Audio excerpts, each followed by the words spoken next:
चालाक काली बिल्ली को बहुत मुश्किल से रोटी का एक टुकड़ा मिल जाता है। काली बिल्ली रोटी का वो टुकड़ा अपने मुंह में लिए गोरी कव्वी के पास जाती है। म्याऊं। सहेली सहेली कव्वी, लो खा लो, आज मैं तुम्हारे लिए रोटी का टुकड़ा लाई हूँ। मेरी सहेली तुम बहुत अच्छी हो, लेकिन ये रोटी का टुकड़ा तुमने क्यों नहीं खाया? तुम बहुत सुंदर कवि हो, साधारण कवि नहीं हो तुम। मैं काली कलौटी, म्याऊं म्याऊं करने वाली काली बिल्ली, मुझे ये रोटी का टुकड़ा खाते हुए शर्म आती है। म्याऊं। सहेली, एक तुम ही हो पूरे जंगल में जो मेरी फैन हो, तुम ही हो जो मुझे पसंद करती हो। क्या मैं सच में बहुत सुंदर हूँ? इतनी सुंदर तो हो तुम जैसी काली कवि मैंने कहीं नहीं देखी। गोरी कव्वी और भी फूल जाती है और काली बिल्ली से वो रोटी का टुकड़ा लेकर खा लेती है। आज मेरी सहेली ने मुझे रोटी खिलाई, वो भी देसी घी वाली। आज उसने तुम्हें रोटी खिलाई है, कल वो तुझे ही खा जाएगी। मेरी बात मान लो, मत जाया करो उस काली बिल्ली के पास। सच्ची कहा था मेरी सहेली ने, सब जलते हैं मेरी सहेली से। गोरी कव्वी वहाँ से चली जाती है। बेटी, तुम हर रोज कोई ना कोई खाने की चीज ले जाती हो उस काली कव्वी के लिए, आखिर कब उसे मेरे पास लेकर आओगी? माँ, वो दिन अब दूर नहीं जब वो काली कव्वी खुद चलकर हमारे घर आएगी और हमारी हंडिया की रौनक बढ़ाएगी। म्याऊं। मैं बहुत कमजोर होती जा रही हूँ, अगर 2-4 दिनों में मुझे कव्वी का गरम गरम शोरबा न मिला तो मैं मर जाऊंगी। माँ, बस थोड़ा इंतजार और करो। म्याऊं। काली बिल्ली गोरी कव्वी के लिए पिज़्ज़े का एक टुकड़ा लेकर आती है। म्याऊं, म्याऊं, मेरी सहेली कव्वी, पूछो तो फिर पता चले आज मैं तुम्हारे लिए क्या लेकर आई हूँ। म्याऊं। बहुत मुश्किल है, शायद कोई फल या फिर दाना। ना ना, फल और दाना तो सभी खाते हैं, मैं अपनी सहेली के लिए पिज्जा लाई हूँ, पिज्जा। म्याऊं। इतना बड़ा सरप्राइज! मेरी सहेली, आज मैं ये पिज्जे का टुकड़ा सबके सामने जाकर खाऊंगी, दूसरे पक्षियों को भी तो पता चले कि मेरी सहेली मेरा कितना ख्याल रखती है। जाओ जाओ, ये पिज्जे का टुकड़ा ले जाओ और उन सबको भी बता देना कि जो काली बिल्ली से दोस्ती करता है उसे ऐसे ही मजे मजे की चीजें खाने को मिलती है। गोरी कव्वी पिज्जे का टुकड़ा लेकर कुएं के पास जाती है। तोता कबूतर और रानू चिड़िया बैठे गेहूं के दाने खा रहे थे। गोरी कव्वी एक पेड़ की डाल पर बैठ जाती है। देखो देखो, मेरे पास क्या है? रोटी, ये रोटी है। नहीं, गोरी कव्वी चावल खा रही है। पागल पक्षियों, ये पिज्जे का टुकड़ा है, मेरी सहेली काली बिल्ली मेरे लिए लाई है ये। हम सबसे अच्छी तो गोरी कव्वी है जो हर रोज मजे मजे की चीजें खाती है। काश काली बिल्ली से मेरी भी दोस्ती हो जाए। नहीं कबूतर भैया, हम नहीं करेंगे उस दुष्ट काली बिल्ली से दोस्ती, हम दाना ही खा लेंगे। डर गई छोटी चिड़िया, डर गई। मैं तो नहीं डरती काली बिल्ली से, वो बहुत अच्छी है। कबूतर, कल तुम आ जाना मेरे साथ, मैं तुम्हारी दोस्ती करवा दूंगी काली बिल्ली से, वो मेरी हर बात मानती है। करूँगा, मैं तो काली बिल्ली से दोस्ती जरूर करूँगा और कभी पिज्जा तो कभी रोटी खाऊं। बेटी, आज घर में कुछ भी नहीं है, मैं क्या दूं तुम्हें? म्याऊं। माँ, आज ही तो आखिरी दिन है, आज मैं उसे यहाँ लाने में कामयाब हो जाऊंगी। म्याऊं। तो फिर उससे कहना कि आज वो यहाँ आकर ही दावत खा ले, मैं करती हूँ कुछ। म्याऊं। काली बिल्ली चलती है और गोरी कव्वी के पास पहुँच जाती है।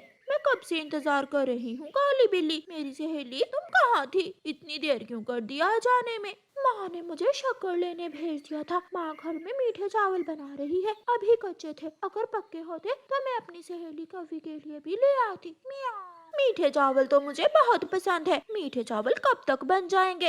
अब तक तो बन गए होंगे। एक काम करते हैं, तुम मेरे साथ आओ और दोनों सहेलियाँ आज मेरे घर जाकर पार्टी करती हैं। बिल्ली, मेरी सहेली, बुरा ना मानना, माँ ने कहा था कि बिल्ली के घर कभी मत जाना, इसी बहाने मेरी माँ भी मिल लेगी तुमसे, माँ की बहुत इच्छा है तुमसे मिलने की, वो तुमसे मिलकर बहुत खुश होगी। म्याऊं। फिर कुछ सोचने के बाद गोरी कव्वी मान जाती है और काली बिल्ली के साथ चल देती है। घर के पास जाकर गोरी कव्वी एक पल के लिए रुकती है। सहेली, रुक क्यों गई? जल्दी से घर के अंदर आ जाओ, कहीं ऐसा ना हो कि माँ सारे ही मीठे चावल खुद खा जाए।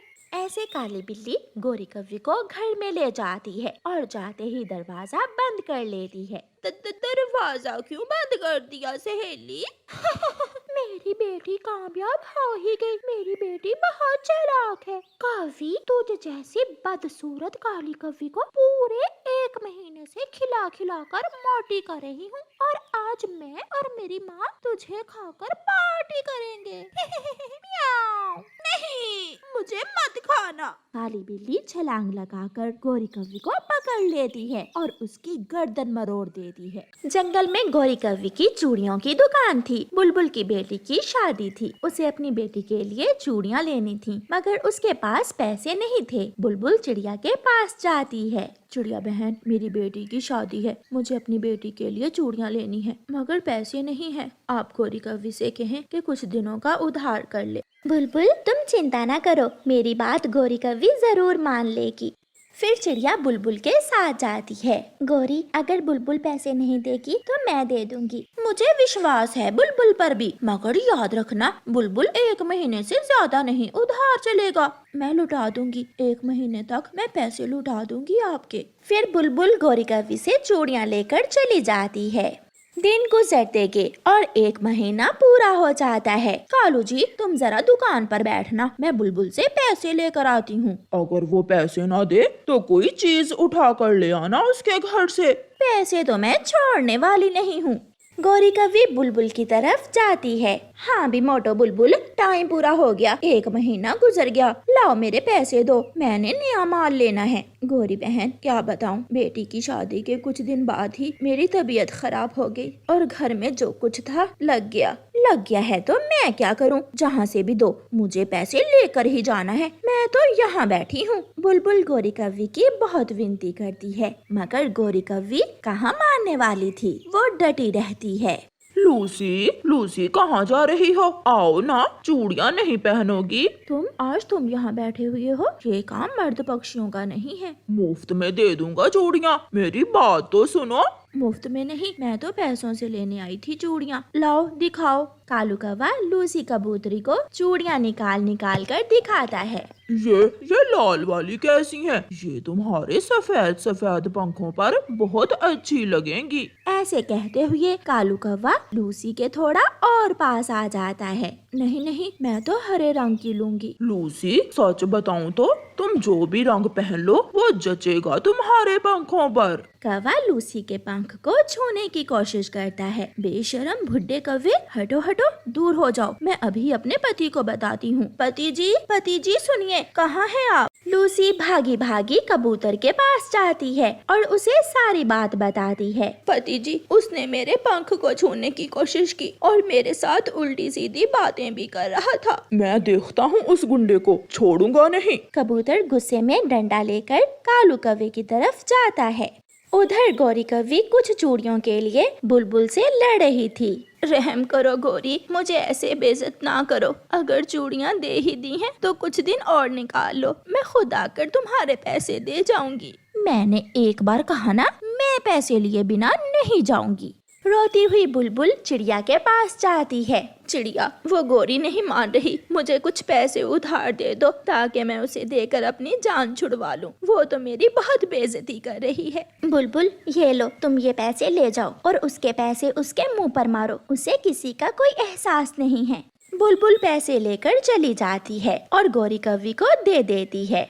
गोरी क्या जानती थी कि पीछे क्या होने वाला है। जिसे वो दुकान पर बिठा कर गई थी, उसकी वजह से तो उसकी सारी ही चूड़ियाँ टूटने वाली थीं। कबूतर आ जाता है। बेशरम बुड्ढे कौवे, इधर आ, बाहर, मैं देखता हूँ तुझे। जा, तेरे जैसे मैंने कई देखे हैं। दोनों में लड़ाई शुरू हो जाती है। कबूतर डंडे मार मार कर कौवे की दुकान की सारी ही चूड़ियाँ तोड़ देता है। कभी कौवा ऊपर तो कभी कबूतर ऊपर। सभी पक्षी वहाँ इकट्ठे हो जाते हैं और बहुत मुश्किल से उन्हें एक दूसरे से अलग अलग करते हैं। गोरी भी आ जाती है। अपनी दुकान की सारी चूड़ियाँ टूटी हुई देखकर गोरी तो दिल पकड़ कर बैठ जाती है। हाय, मैं मर गई। कालू, मेरी चूड़ियाँ कहाँ गईं? जब दूसरों की इज्जत पर नजर रखेगा ये बुढ़ा कौवा तो ऐसा ही होगा। कालू कौवा गोरी की तरफ आंख चुरा कर देखता है और जंगल की तरफ भाग जाता है, क्योंकि वो जानता था कि अब वो गोरी से भी पिटेगा।